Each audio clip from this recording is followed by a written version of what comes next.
vote for, Governor? It's very exciting to come into Ohio and cast a vote for me for President of the United States. Pretty amazing. My wife voted this morning, and my kids will have to get a little older before they can vote. They'll vote for my re-election. Governor, what's been the biggest surprise of your first national race? Well, I'd say the biggest surprise has been the fact that I found how many people out there are lonely and don't seem to have anybody that listens to them or spends time with them or encourages them. That's been the biggest surprise in the race, is that I come to realize that there are a lot of people who just would like to be made to feel special, and it's been a great thing to see. What do you have to say to Donald Trump today? You're not going to ruin my day after I voted myself for president. I have nothing to say to him. A lot of work leading up to today, Governor. How do you feel? How do you feel? Great. We're going to win. I feel terrific. It's great. You know, do I seem like I'm nervous or uptight, or I'm having a great time? What's it feel like to vote for yourself for president? It feels, well, I learned that you need to vote for yourself, because if you don't, you could lose. So, I mean, it felt very nice. I mean, it's a long road for me, and I am very, very humbled by the campaign and the experience and the attention. And you know, attention and success can be very, very dangerous if it's not handled the right way. And so I try to check myself all the time to make sure that I'm handling it the right way, which is to be appreciative of the opportunity and John, to that point, could you talk about your faith a little bit, how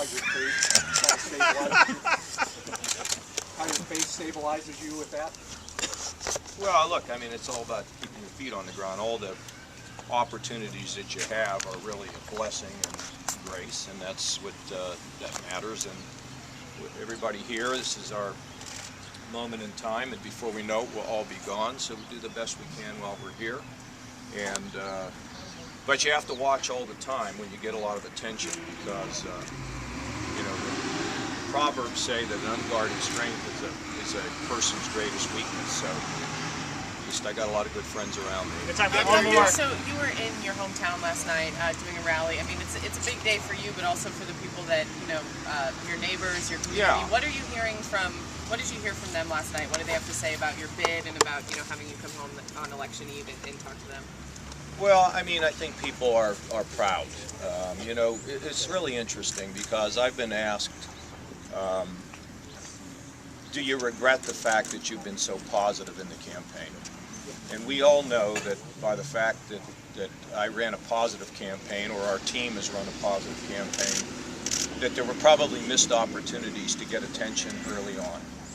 But by continuing to run the race, the positive campaign is now starting to shine through like a beacon all over the country.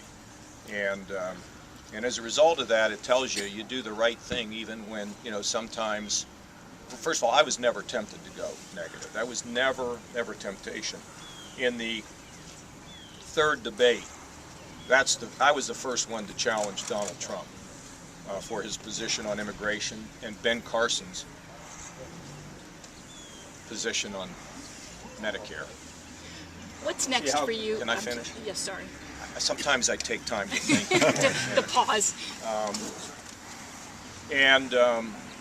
But running a positive campaign has been really, really good. And I think my neighbors have been proud of me. I know my daughters are, and my wife. I will be, however, forced going forward to talk about some of the deep concerns I have about the way this campaign has been run by some others, by one other in particular. But today's not the day to do that. I've been very concerned. I just saw a commercial, I guess it was last night, of these comments that were made about women. I have two daughters. They see this stuff. What do you think they think? We'll have more to say about that.